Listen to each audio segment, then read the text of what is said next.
कहानी की शुरुआत रूस से होती है, जहाँ एक खुशहाल परिवार नदी के किनारे सुकून के पल बिता रहा होता है। माँ नदी में कपड़े धो रही होती है, बड़ा बेटा पेंटेको पास बैठकर मछली पकड़ रहा होता है और सबसे छोटा बेटा सर्गेई एक ऊंचे पेड़ पर बैठकर मस्ती कर रहा होता है। सब कुछ बिल्कुल शांत लग रहा होता है। तभी अचानक आसमान में जर्मन लड़ाकू विमानों की तेज आवाज गूंजने लगती है। यह समय होता है दूसरे विश्व युद्ध का। विमानों की आवाज सुनते ही सर्गेई की माँ घबरा जाती है और तुरंत अपने दोनों बेटों से कहती है कि वे झाड़ियों में छुप जाएं। लेकिन सिर्फ 6 साल का सर्गेई मुस्कुराते हुए कहता है, मुझे डर नहीं लगता। वह अपनी छोटी सी गुलेल से पत्थर निकालकर आसमान में उड़ रहे विमान पर चला देता है। हैरानी की बात यह होती है कि वह पत्थर जाकर विमान से टकराता है और विमान नीचे गिर जाता है। सर्गेई खुश होकर पीछे मुड़कर देखता है, लेकिन तभी उसके चेहरे की मुस्कान गायब हो जाती है। उसकी माँ और भाई दोनों अचानक गायब हो चुके होते हैं। वह डर जाता है, जोर जोर से माँ को पुकारता है और तभी उसकी आंख खुल जाती है। यह सब सिर्फ एक डरावना सपना होता है। अचानक दरवाजे पर जोर की दस्तक होती है। सर्गेई को लगता है कि शायद उसकी माँ वापस आ गई होगी। वह दौड़कर दरवाजा खोलता है, लेकिन बाहर उसकी पड़ोसन खड़ी होती है, जो बहुत ज्यादा घबराई हुई होती है। वह भगवान का शुक्र अदा करती है कि सर्गेई जिंदा है। कांपती हुई आवाज में वह कहती है, तुम्हारी माँ और तुम्हारा भाई अब इस दुनिया में नहीं रहे। इतना छोटा सर्गेई यह बात समझ ही नहीं पाता। वह जिद करता है कि वह घर में ही रहेगा और अपनी माँ का इंतजार करेगा। पड़ोसन रोते हुए बताती है कि जर्मनों ने हमला कर दिया है और उसे यहाँ से भागना होगा। वह जल्दी जल्दी सर्गेई के कपड़े बांधने लगती है। तभी कुछ जर्मन सैनिक घर के पास पहुँच जाते हैं। पड़ोसन सर्गेई से कहती है कि वह खिड़की से भाग जाए, लेकिन खुद वह गोलियों की चपेट में आकर वहीं गिर जाती है और उसकी मौत हो जाती है। डरा हुआ सर्गेई जान बचाकर जंगल की तरफ भागता है। पीछे मुड़कर वह अपने घर को जलते हुए देखता है। यह देखकर उसका दिल पूरी तरह टूट जाता है। जंगल के अंदर वह बार बार अपनी माँ को पुकारता रहता है। उस रात छोटा सा सर्गेई अकेला, भूखा और डरा हुआ पूरा समय जंगल में ही बिताता है। अगली सुबह भूख और प्यास से बेहाल सर्गेई नदी के किनारे पहुँचता है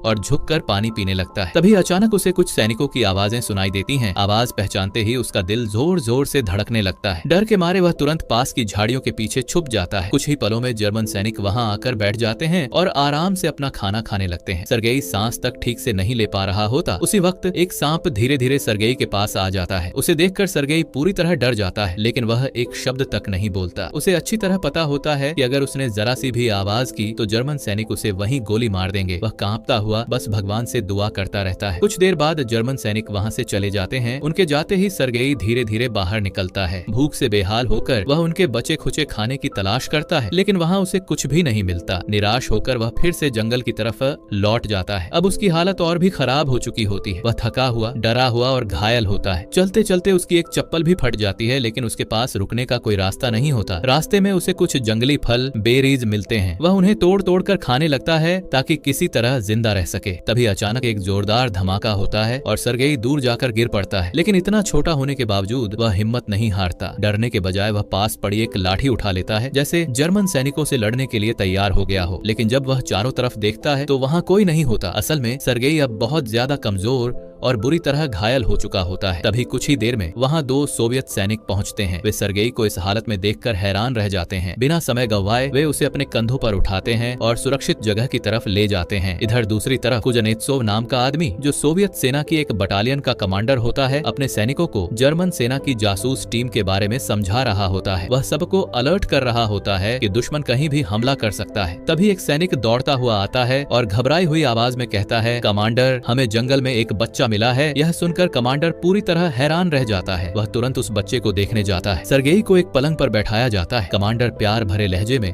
उसके पास बैठकर कहता है, डरो मत बेटा, अब तुम पूरी तरह सुरक्षित हो। फिर वह उससे पूछता है, तुम्हारा नाम क्या है और तुम कहां से हो? सर्गेई धीमी आवाज में जवाब देता है, मैं साशकिन से हूँ। एक और सैनिक सवाल करता है, तुम्हारे माँ बाप कहाँ हैं? यह सुनते ही सर्गेई का सब्र टूट जाता है। वह फूट फूट कर रोने लगता है और कहता है, मेरी माँ और मेरा भाई मर गए। कमांडर उसके सिर पर हाथ रखता है और गंभीर लेकिन स्नेह भरी आवाज में कहता है, तुम बहुत बहादुर हो और बहादुर लोग रोते नहीं हैं। इसके बाद वह सर्गेई को खाना खिलवाता है ताकि उसे थोड़ी ताकत मिल सके। बाहर का माहौल भी अलग ही होता है। सभी सैनिक चुपचाप अपने अपने परिवारों को चिट्ठियां लिख रहे होते हैं, क्योंकि सबको पता होता है कि अब एक भयानक और बड़ा युद्ध होने वाला है। तभी अचानक अलार्म बज उठता है। खबर मिलती है कि जर्मन सेना ने हमला कर दिया है। यहीं से सोवियत और जर्मन सेनाओं के बीच असली जंग शुरू हो जाती है। सर्गेई पहले से ही घायल होता है, इसलिए उसे दूसरे घायल सैनिकों के साथ बेस कैंप में ही इलाज के लिए रखा जाता है। वहाँ एक नर्स कात्या मुस्कुराते हुए उससे कहती है, अगर तुम अपने जख्म साफ करने दोगे तो मैं तुम्हें पॉपकॉर्न दूंगी। सर्गेई मासूमियत मासूमियत से जवाब देता है, मुझे पॉपकॉर्न पसंद नहीं है, मुझे सेना के टैंक पसंद हैं। यह सुनकर कात्या हंस पड़ती है और कहती है, अच्छा ठीक है, मैं तुम्हें सब कुछ दूंगी, लेकिन पहले तुम्हें पूरी तरह ठीक होना पड़ेगा। अगले दिन कमांडर फिर से सरगेई से मिलने आता है। सरगेई उससे बड़े भरोसे के साथ कहता है, जब मैं बड़ा हो जाऊंगा ना तो मैं भी सोल्जर बनूंगा। कमांडर मुस्कुराते हुए जवाब देता है, तुम अभी से ही बहुत बहादुर हो। सरगेई उत्सुक होकर पूछता है, क्या आपके पास मेडल और पिस्टल है? कमांडर उसे अपना मेडल और बंदूक दिखाता है और कहता है, यह पिस्टल मुझे जनरल ने दी थी क्योंकि मैंने बहादुरी से लड़कर अपने देश को जीत दिलाई थी। यह सुनकर सरगेई और भी ज्यादा खुश हो जाता है और पूछता है, क्या आपके पास हवाई जहाज भी है? कमांडर हल्की सी मुस्कान के साथ जवाब देता है, नहीं। तभी सरगेई अपने हाथ पर एक हवाई जहाज की तस्वीर बना लेता है, जैसे वह अपने सपनों को वहीं उतार रहा हो। कमांडर बाहर चला जाता है, जहाँ कात्या उससे सरगेई के बारे में बात करने लगती है। वह कहती है, सरगेई बहुत होशियार और बहुत प्यारा बच्चा है, हमारे पास बकरी का दूध भी है, क्यों न हम उसे यहीं रख लें, क्योंकि अब उसके माँ बाप भी नहीं रहे। यह सुनकर कमांडर गंभीर हो जाता है और कहता है, इस जगह पर उसकी कोई जगह नहीं है, यह युद्ध का मैदान है, यहाँ उसकी जान खतरे में है। इतना कहकर कमांडर वहाँ से चला जाता है। कात्या यह सुनकर उदास हो जाती है, क्योंकि वह सरगेई को अपने पास रखना चाहती थी। धीरे धीरे सरगेई की दोस्ती एक सोवियत सैनिक जोरा से हो जाती है। जोरा सरगेई से बहुत अपनापन महसूस करता है। एक दिन वह सरगेई के लिए दूरबीन बाइनोक्यूलर लेकर आता है। दूरबीन हाथ में आते ही सरगेई की आंखों में खुशी चमक उठती है। वह बार बार उससे दूर देखता है, जैसे पहली बार दुनिया को नए नजरिए से देख रहा हो।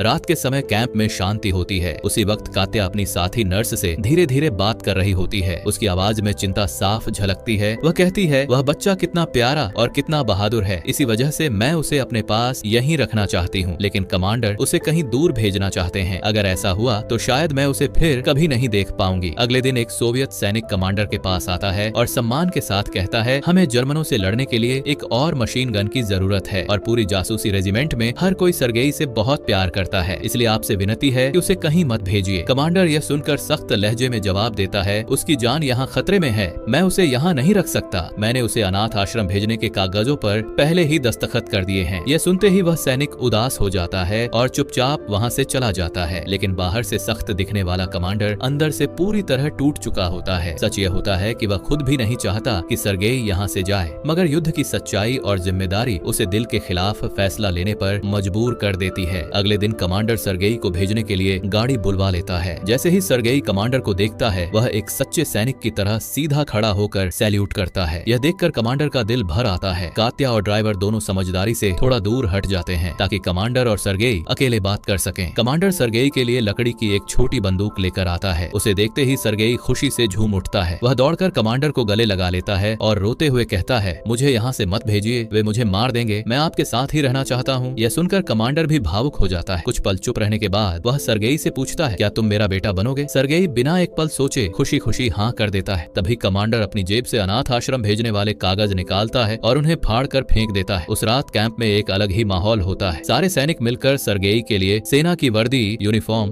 तैयार करने लगते हैं। कोई बताता है कि कपड़ा कहाँ से काटना है, कोई कहता है कि सिलाई कैसे करनी है। हर सैनिक अपने तरीके से सरगेई को अपना बना रहा होता है। कुछ देर बाद कमांडर सरगेई के पास आता है और उसे जगा कर कहता है, सिपाही ज्यादा देर तक नहीं सोता, सिपाही को हमेशा तैयार रहना चाहिए, जैसे जलती हुई माचिस बुझने से पहले ही काम में आ जाए। सरगेई उठकर अपनी नई यूनिफॉर्म पहनता है और पूरी तरह तैयार हो जाता है। जैसे ही वह बाहर निकलता है, वहाँ मौजूद सारे सैनिक उसे देखकर खुशी से सैल्यूट करते हैं। उस पल सरगेई खुद को सच में एक सैनिक महसूस करता है। लेकिन तभी अचानक जर्मन विमानों का हमला फिर से शुरू हो जाता है। आसमान गोलियों और धमाकों से भर जाता है। कई सैनिक घायल हो जाते हैं। घबराया हुआ सरगेई सबसे पूछता फिरता है, कमांडर कहाँ है, कात्या आंटी कहाँ है, लेकिन उसे कहीं से कोई साफ जवाब नहीं मिलता। आखिरकार वह एक डॉक्टर के पास जाता है और डरते हुए पूछता है, क्या आपने कात्या आंटी और कमांडर को देखा है, क्या वे जिंदा हैं? डॉक्टर ठंडी और सख्त आवाज में समझाता है, जंग में यह नहीं पूछा जाता कि किसके साथ क्या हुआ। सिपाही के लिए जंग का सिर्फ एक मतलब होता है, अपने देश को जीत दिलाना। बहुत से सैनिक घायल हैं, तुम उनकी देखभाल करो। यह सुनते ही सरगेई बिना कुछ कहे घायल सैनिकों को पानी पिलाने लगता है। तभी एक घायल सैनिक उसके हाथ में एक चिट्ठी देता है जो उसके परिवार ने भेजी होती है। सरगेई वह चिट्ठी जोर जोर से पढ़कर सुनाता है, घर पर सब ठीक हैं, तुम्हारी गाय बिल्कुल तंदुरुस्त है और खूब दूध दे रही है, हम जरूर यह जंग जीतेंगे। यह सुनते ही उस घायल सैनिक के चेहरे पर हल्की सी मुस्कान आ जाती है। अगले सीन में कात्या दिखाई देती है। वह सरगेई को सुलाने की कोशिश कर रही होती है। सरगेई थका हुआ होता है, लेकिन नींद उसे ठीक से नहीं आ रही होती। तभी वहाँ कमांडर भी आ जाता है। कात्या और कमांडर कुछ पल एक दूसरे को देखते रहते हैं। साफ लगता है कि कमांडर कात्या से प्यार करता है और शायद आज वह अपने दिल की बात कहने ही वाला होता है। लेकिन तभी सरगेई की नींद टूट जाती है। कमांडर को देखते ही वह खुशी से उछल पड़ता है और दौड़कर उसे गले लगा लेता है। कमांडर भी मुस्कुराकर सर्गेई को अपने साथ बाहर ले जाता है। रास्ते में सर्गेई मासूमियत से पूछता है, मेरी ड्रेस के लिए मुझे किसे थैंक यू कहना चाहिए। कमांडर उसे दर्जी वाले टेंट के पास ले जाता है, लेकिन वहाँ पहुँचते ही दोनों रुक जाते हैं। वह टेंट जर्मन विमानों के हमले में पूरी तरह तबाह हो चुका होता है। चारों तरफ सिर्फ जला हुआ और टूटा फूटा सामान पड़ा होता है। यह देखकर सर्गेई बहुत उदास हो जाता है। कमांडर उसे प्यार से समझाता है, जंग में ऐसी छोटी छोटी बातों के लिए धन्यवाद कहने का वक्त नहीं मिलता। अगले दिन कमांडर अपने साथी अफसरों के साथ बैठकर आगे की रणनीति बना रहा होता है। तभी सर्गेई वहां आकर पूरे जोश में पूछता है, आज मेरा कौन सा मिशन है जिसे मुझे पूरा करना है। कमांडर मुस्कुराकर उसे समझाता है कि थोड़ी देर में एक गाड़ी आने वाली है जो सभी सैनिकों के लिए चिट्ठियां लेकर आएगी। वह कहता है, तुम्हें वे सारी चिट्ठियां लेनी है और हर सैनिक तक उसकी चिट्ठी पहुंचानी है। सर्गेई पूरे जोश के साथ चिट्ठियां लेकर निकल पड़ता है और एक एक करके सबको बांटने लगता है। लेकिन सर्गेई थोड़ा शरारती भी होता है। वह सैनिकों से मजाक में कहता है कि जब तक वे थोड़ा नाचेंगे नहीं तब तक वह उन्हें चिट्ठी नहीं देगा। यह सुनकर सारे सैनिक हंस पड़ते हैं और खुशी खुशी नाचने लगते हैं। कुछ पलों के लिए कैंप में युद्ध का डर भूलकर हंसी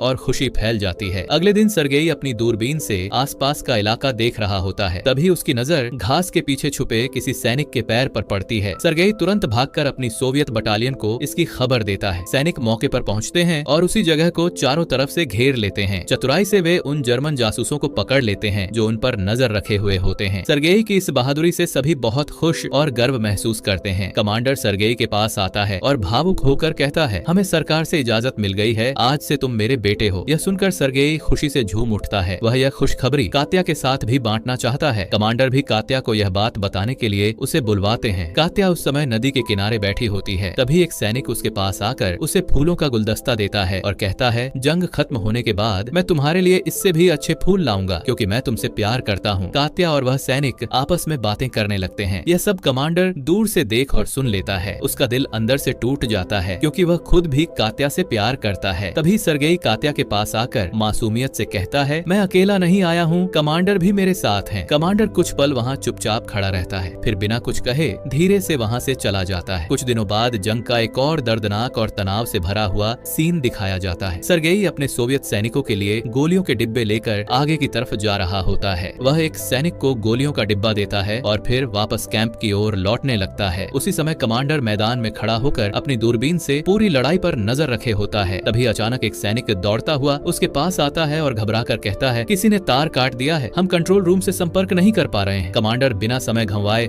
सख्त आदेश देता है, तुरंत जाओ और उसी जगह तार जोड़ दो। वह सैनिक तुरंत निकल पड़ता है। सर्गेई चुपचाप उसके पीछे पीछे चल देता है, किसी को कुछ बताए बिना। आगे जाकर जर्मन हमले में वह सैनिक बुरी तरह घायल हो जाता है। खून से लथपथ हालत में सर्गेई उसके पास पहुंचता है और घबराकर पूछता है, मुझे यह तार कहाँ जोड़ना है। घायल सैनिक बड़ी मुश्किल से बोल पाता है, बस इन दोनों तारों को आपस में जोड़ दो, सिग्नल वापस आ जाएगा। सर्गेई बिना डरे बिना सोचे समझे तार जोड़ देता है और अपना मिशन पूरा कर देता है। उसकी इस बहादुरी से दोबारा संपर्क स्थापित हो जाता है। उस रात सर्गेई एक सैनिक से मासूमियत से पूछता है, लोग शादी कैसे करते हैं? सैनिक मुस्कुराकर जवाब देता है, पहले लोग प्यार में पड़ते हैं फिर शादी करते हैं। ये बात सर्गेई के दिमाग में घर कर जाती है। अगले दिन सर्गेई एक योजना बनाकर कात्या के पास जाता है और कहता है, कमांडर की तबीयत ठीक नहीं है, वे न कुछ खा रहे हैं न पी रहे हैं। यह सुनते ही कात्या घबरा जाती है और तुरंत अपना सामान उठाकर सर्गेई के साथ कमांडर के पास पहुंच जाती है। जैसे ही वे वहां पहुंचते हैं, सर्गेई चालाकी से दोनों को अकेला छोड़कर बाहर निकल जाता है। कात्या चिंता भरी आवाज में पूछती है, आप कुछ खा पी क्यों नहीं रहे हैं? कमांडर हल्की सी मुस्कान के साथ पूछता है, तुम्हें यह किसने बताया? कात्या जवाब देती है, सर्गेई ने। कमांडर कहता है, मैं बिल्कुल ठीक हूँ, तुम्हें चिंता करने की जरूरत नहीं है। यह सुनकर कात्या बिना कुछ कहे वहां से चली जाती है। कमांडर वहीं खड़ा सोचता रहता है, शायद मैंने कुछ गलत कह दिया। यह सोचते ही वह कात्या को रोकने के लिए उसके पीछे चल पड़ता है। एक सीन में दिखाया जाता है कि सर्गेई लकड़ी के बने एक ऊंचे मचान ट्री स्टैंड पर खड़ा होकर अपनी दूरबीन से आसपास के इलाके पर नजर रख रहा होता है। तभी उसकी नजर एक बिल्ली पर पड़ती है। उसी वक्त उसे पास से कुत्तों के भौंकने की आवाज भी सुनाई देती है। सर्गेई नीचे उतरकर कुत्तों के पास चला जाता है और वहाँ खड़े एक सैनिक से मासूमियत से पूछता है, क्या मैं इन कुत्तों पर सवारी कर सकता हूँ? सैनिक हंसते हुए हाँ कह देता है।